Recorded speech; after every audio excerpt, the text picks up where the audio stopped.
família, etc e tal, está começando. Mais uma vez, é um prazer poder estar aqui e levar para você informações, entretenimento. Hoje nós vamos falar de um assunto que está aí, olha, fresquinho. Qual é a estação do ano que estamos? Inverno, né? E por que será que nessa época do ano nós temos muito mais vontade de ficar debaixo das cobertas, assistindo um filminho e, é lógico, comendo, né? Tem que estar mastigando alguma coisa. Mas olha, será que no inverno nós engordamos mais? Será que isso é verdade? Será que o nosso corpo ele fica mais lento nesta estação do ano?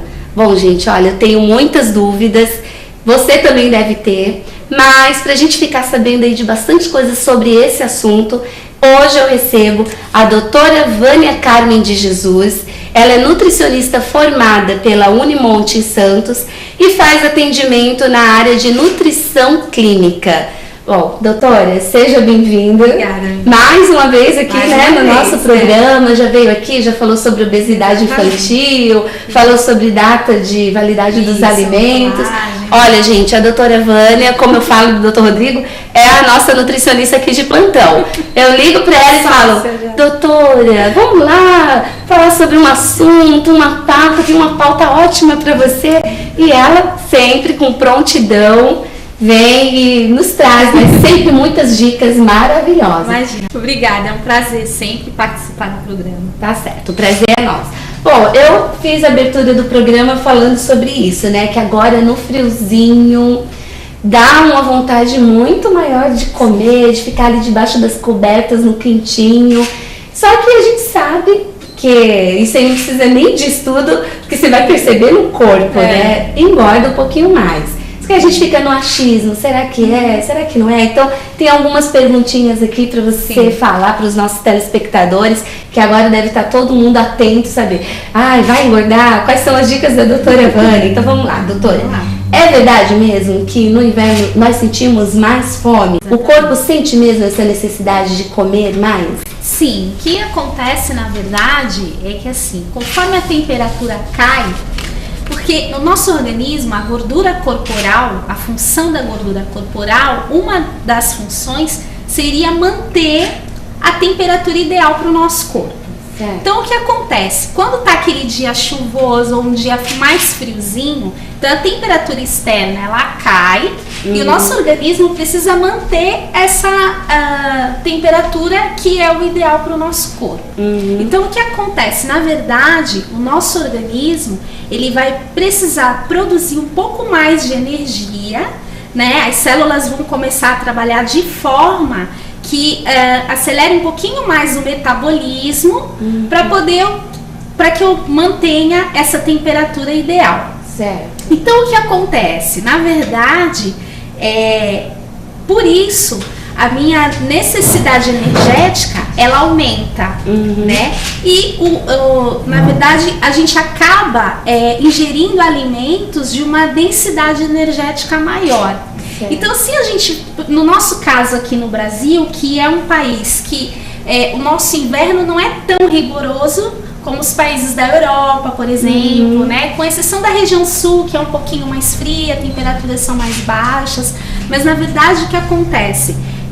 A nossa comida, o nosso hábito alimentar do inverno geralmente são alimentos de densidade calórica muito maior. Certo. Né? Então a gente está aí no mês de julho, né? Que é na verdade também um mês de festas juninas, onde a gente tem pratos típicos. Ai meu Deus, aquelas receitas maravilhosas, super calóricas e extremamente calóricas. Então o que acontece na verdade é que a gente precisa de um pouco mais de energia, o nosso gasto energético, a necessidade ela aumenta um pouco mais. Para o corpo ficar mais aquecido. Exatamente, para ele ficar mais aquecido. Agora, essa demanda, ela justifica o excesso de consumo de alimentos?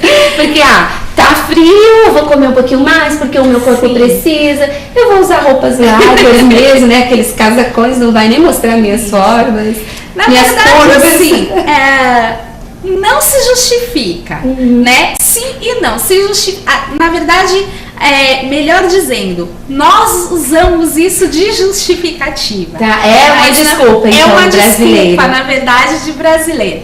Mas na verdade, assim, é possível que eu, apesar de ter essa necessidade energética aumentada, é possível que eu consuma alimentos sem a necessidade de ganhar peso. Então o que acontece? Primeiro fato foi o que nós falamos, que geralmente os alimentos consumidos no inverno são alimentos um pouco mais calóricos do que o que a gente consome no verão. Outro fator importante é o fator atividade física. Então geralmente as pessoas no inverno, nos dias mais frios, elas ficam um pouco mais preguiçosas, né? Então elas hibernam, fazem como os ursos polares, e acabam não saindo, não fazendo atividade física. Hoje eu não vou caminhar, não vou pra academia porque tá muito frio.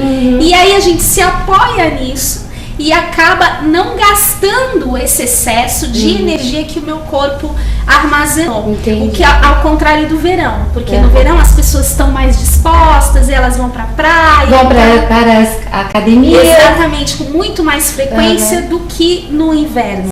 Então isso também contribui para que eu armazene muita energia no meu organismo e não tenha o gasto necessário. Então quer dizer, aumento de peso. Não justifica o excesso. Não justifica o excesso. Agora, como é que a gente faz então para administrar esse consumo de alimentos?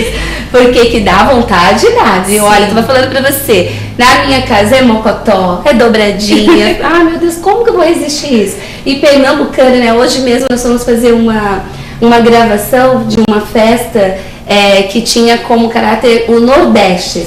Tapioca, bolo de fubá, como que resiste isso? Né? Então, na verdade, assim, quando a gente consegue entender o que seria um hábito alimentar saudável, automaticamente você vai conseguir administrar melhor esses hábitos. Ou seja, é claro que no inverno, assim, a gente está vivendo agora uma época que é muito mais adequada para eu comer uma feijoada, por exemplo, do que no verão. A feijoada, ela é um prato típico até de inverno, a gente pode dizer.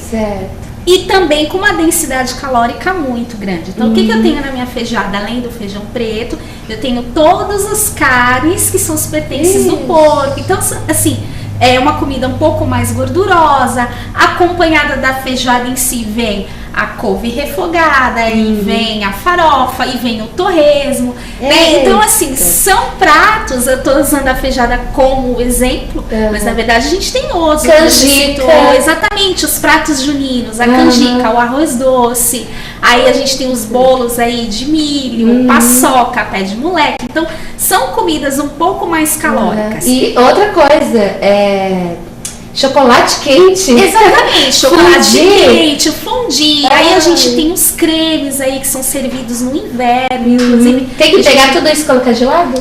Não exatamente. O que eu preciso fazer, na verdade? Como é que eu aprendo a administrar quando eu tenho a consciência de que eu posso sim consumir esses alimentos, porém moderadamente. Então a palavra, na verdade, seria bom senso, né? Moderação. Eu posso consumir, sim, mas não exageradamente. Tem que usar o slogan lá da bebida alcoólica. Exatamente. Beba moderadamente, coma moderadamente. Até porque depois a gente vai estar falando sobre as academias. E aí chegando no inverno já viu, né? Exatamente. Agora, doutora, a pergunta que não quer calar.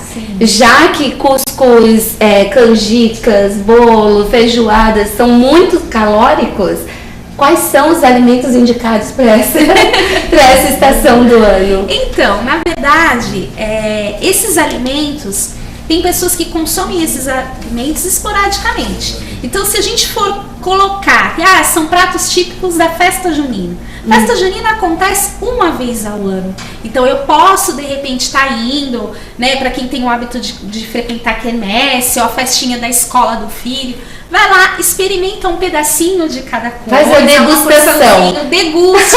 Essa é uma palavra. E ainda por cima é chique, Isso, né? Exatamente. Muito importante. Você tem que aprender a degustar. E aí você pode realmente comer de todos os alimentos, porém, como a gente falou, com moderação. Outra coisa, alimentos importantes e que eu acho assim extremamente saudáveis pra gente estar usando seriam os chás e as sopas. A gente pode usar alguns cremes também, mas assim, são ideais para a gente estar aquecendo o corpo e que tenha uma densidade calórica menor do que os outros pratos, feijoada. Agora essa sopinha aí, ela é perigosa, né? Ela é perigosa. Se não tiver cuidado, porque de repente você vai fazer um creme de 4 queijos ou uma sopa com aqueles pedaços de carne e ossos. Você tem que ter um certo cuidado, na verdade, na escolha dessa receita. Né? O ideal que a gente aconselha, por exemplo, para uma sopa, ela tem que ser bonita, né? Ela vai aquecer o corpo, mas que seja colorida e seja nutritiva. Então, o que a gente geralmente aconselha as pessoas? Como fazer essa sopa? Então, eu posso escolher um tipo de carne, de preferência uma carne magra, né? E aí colocar vegetais de todos os tipos. E aí você vai colocar verduras e folhas. Até porque agora no inverno, para você comer, por exemplo, brócolis, as saladas, fica meio estranho, né? Porque tudo é geladinho. Exatamente. Esse também é um erro que as pessoas cometem. Tá inverno, então não vou abrir mão da salada. Não exatamente. Você pode continuar com o hábito de comer a salada, e se você não conseguir porque é frio, porque é gelado, você pode incluir esses alimentos numa sopa. Então eu posso colocar os vegetais, colocar um tipo de carne magra e um tipo de carboidrato, de preferência o que a gente chama de complexo, seriam os integrais. Então eu posso usar aveia, eu posso usar o arroz integral, eu posso estar usando o macarrão integral e posso estar usando outros tipos de grãos também. E aí a minha sopa fica completa. E aí pode comer, pode tomar a sopinha sem peso na consciência. Exatamente, desde que moderadamente. Desde que seja desse jeito, né? Seguindo essas instruções. Você ainda falou sobre os chás. Sim. Quais seriam os tipos de chás? Porque a gente sabe que o chá preto e o outro chá, como foi que eu falei, mate, né? Eles são energéticos. Sim, na verdade, assim, todo e qualquer tipo de chá é legal a pessoa estar consumindo. Por que a gente tem que tomar um certo cuidado? Então, durante o dia não haveria problema, mas principalmente à noite, o chá verde, o chá preto, o chá mate, são chás que são ricos em cafeína. Cafeína é uma substância que ela é energética, né? Ela é estimulante. Vai deixar você elétrico. Exatamente. Então, tá à noite, antes de deitar vou tomar um chazinho. Se você tomar um chá preto, um chá mate, o chá verde que seja, você vai acabar tendo um efeito contrário daquele que você espera, que seria um chá para dar uma relaxada. Aí você vai ficar acordado, ligadão e vai comer. Exatamente. Aí acaba de madrugada. Acordado vai dar vontade de comer, exatamente. Né? Olha só, doutora Vânia, eu vou segurar um pouquinho. Sim. Porque nós temos que ir para um intervalo, mas olha, é rapidinho, tem muito mais. Se você quer ficar ligadinho nesse assunto, não sai daí. É 1 minutinho só e nós voltamos já. Continue conosco.